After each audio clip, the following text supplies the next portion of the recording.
사랑합니다, 성도 여러분. 월요일 아침입니다. 이 한 주간에도 복 주시고 은혜 입혀 주실 하나님을 바라보면서 믿음으로 살아가십시다. 특별히 말씀 묵상하며 나아갈 때 은혜와 복이 넘칠 줄로 믿습니다.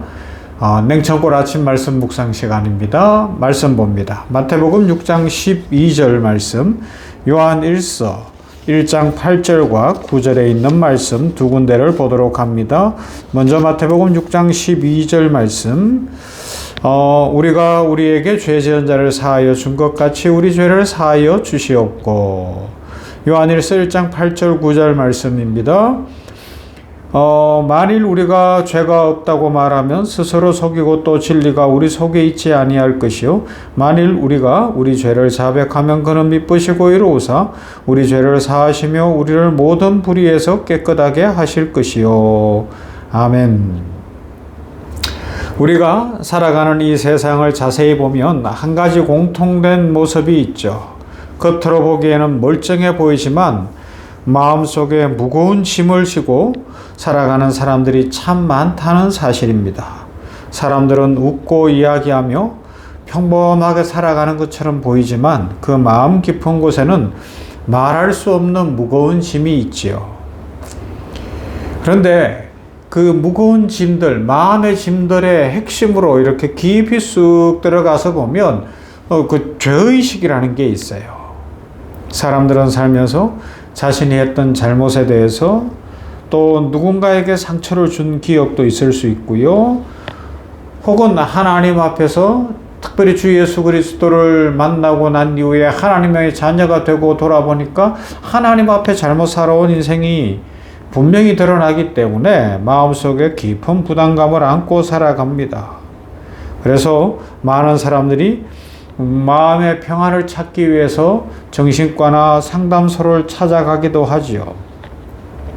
상담사들이 가장 많이 하는 말이 이제 결국은 긍정의 말을 많이 해주고 수용하는 말을 많이 해주고 격려하는 말을 많이 하는데, 어느 시점이 되면 이런 말을 많이 하죠. 괜찮습니다. 당신 잘못이 아닙니다.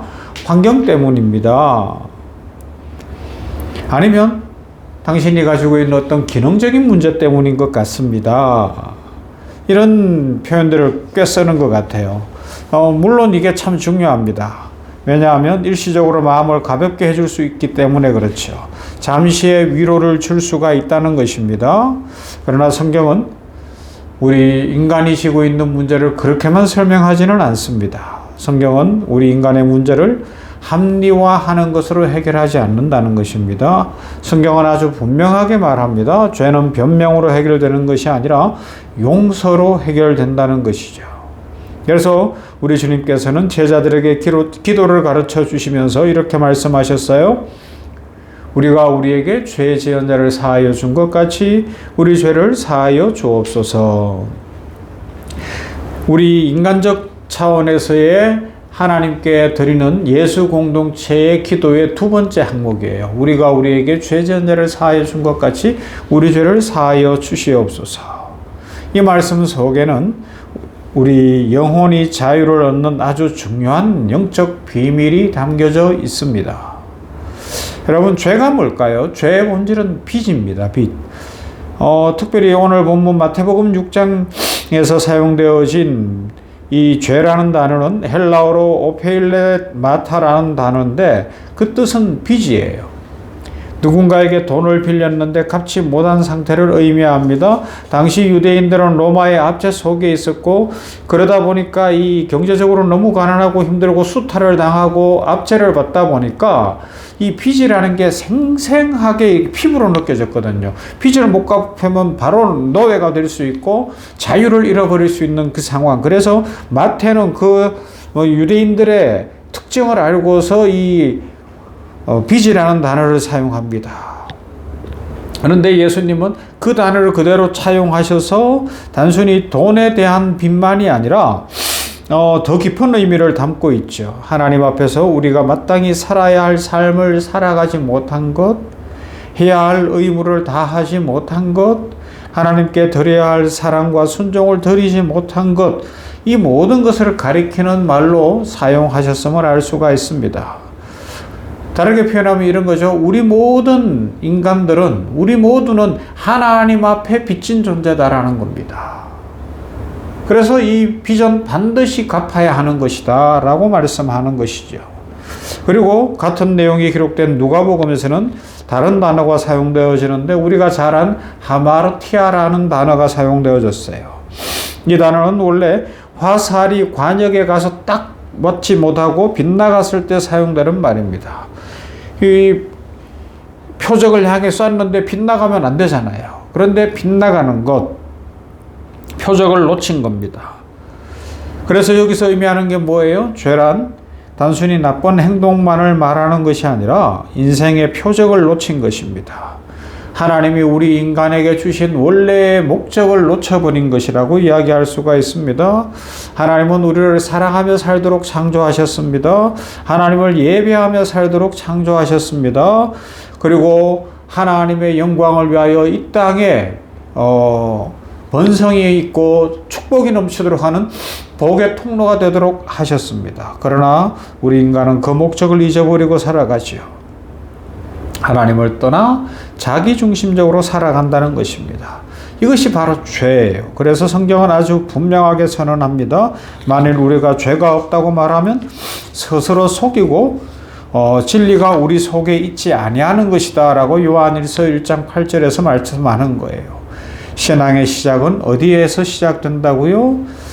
신앙의 시작은 아주 작은 듯한 그러나 분명한 고백에서 시작되어집니다. 하나님, 나는 죄인입니다. 이 고백이 신앙의 출발점이고 우리 새 생명의 출발점이 되는 것입니다. 그래서 오늘 성경이 가르쳐주는 것은 죄를 인정할 때, 내가 죄인인 것을 인정할 때 용서의 문이 열립니다. 성경을 보면 하나님 앞에 쓰임받는 사람들 가운데 완벽한 사람은 단 한 사람도 없었어요. 아브라함도 실수했습니다. 모세도 실패의 시간이 있었어요. 다윗도 큰 죄를 지었어요. 베드로는 예수님을 3번이나 부인했습니다. 그럼에도 하나님께서 그들을 사용하셨는데 그 이유가 뭐라고요? 그들은 죄가 없어서가 아니라 죄를 인정하고 자신이 죄인이라는 것을 회개했기 때문에 그렇습니다. 죄를 인정하고 자신이 죄인이라는 것을 진정으로 고백하는 순간 용서의 문이 열리고 생명의 문이 열리고 사명의 문이 열리고 축복의 문이 열리는 줄로 믿습니다. 죄를 숨기면 인생이 복잡해져요. 죄를 변명하면 마음이 더 무거워집니다. 죄를 합리화하면 영혼이 점점 어두워집니다.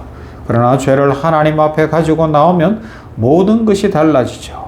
성경은 이렇게 약속합니다. 만일 우리가 우리 죄를 자백하면 그는 미쁘시고 의로우사 우리 죄를 사하시며 우리를 모든 불의에서 깨끗하게 하실 것이요. 두 번째 오늘 본문 요한일서 1장 9절 말씀입니다. 이것이 복음입니다. 하나님은 우리의 죄를 모르시는 분이 아니에요. 이미 다 알고 계십니다. 그런데 하나님이 기다리는 것은 우리의 정직한 고백입니다. 자백입니다. 회개입니다. 하나님, 저는 죄인입니다. 저를 용서해 주십시오. 이 고백이 시작될 때 영혼의 치유가 일어나는 줄로 믿습니다. 이렇게 죄를 인정하는 사람이 기도의 사람이 되고 영성의 사람이 돼요. 진짜 기도의 사람은 어떤 사람이라고요? 기도의 시간이 긴 것보다도 더 중요한 것, 자신의 죄를 인정할 줄 아는 사람입니다.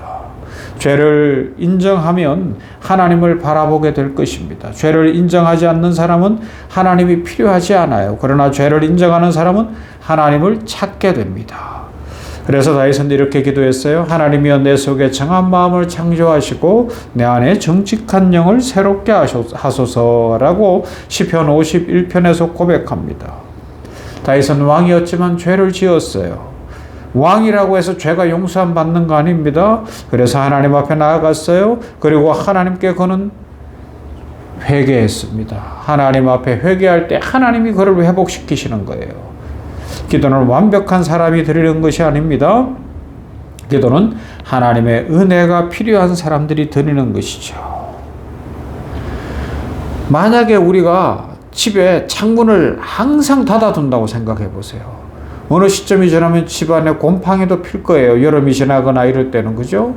공기순환이 안 돼서 건강도 나빠질 거예요. 하지만 창문을 열면 순환이 되기 때문에 살기가 좋아지는 겁니다. 마찬가지예요.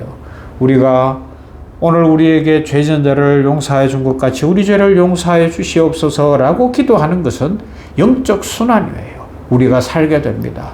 이 창문을 닫아두면 우리가 시들시들해지고 우리가 힘이 없어져요. 그러나 하나님 앞에 회개의 창문을 열면 하나님의 은혜의 빛이 들어와서 생기가 들어와서 우리가 살게 되고 축복이 넘치게 될 줄로 믿습니다.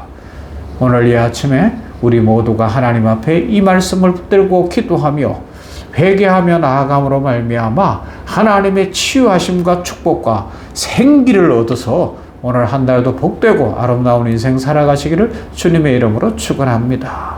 사랑과 은혜가 풍성하신 하나님 감사합니다.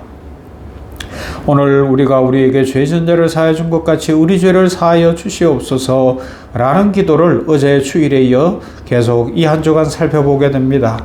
아버지 하나님이여, 우리들이 죄인이라는 것, 관역을 맞추지 못하고 하나님 앞에 빚을 지고 있다는 것을 분명히 인식하고 자신의 죄를 회개하는 인생을 살게 하시고, 죄를 회개함으로 말미암아 마음의 창문이 열려서 하나님의 축복의 빛이 들어오고 축복의 바람이 들어와서 우리들이 살아나고 회복되어지고 은총이 넘치는 인생 살게 하여 주시옵소서. 이 한 주간을 하나님 앞에 올려드립니다.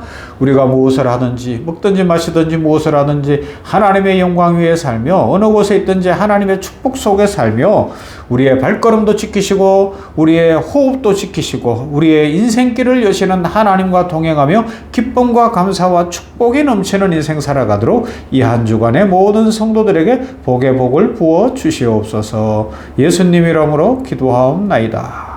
아멘. 찬송합시다. 305장 나 같은 죄인 살리신. 참 은혜로운 찬송이죠. 복된 찬송입니다.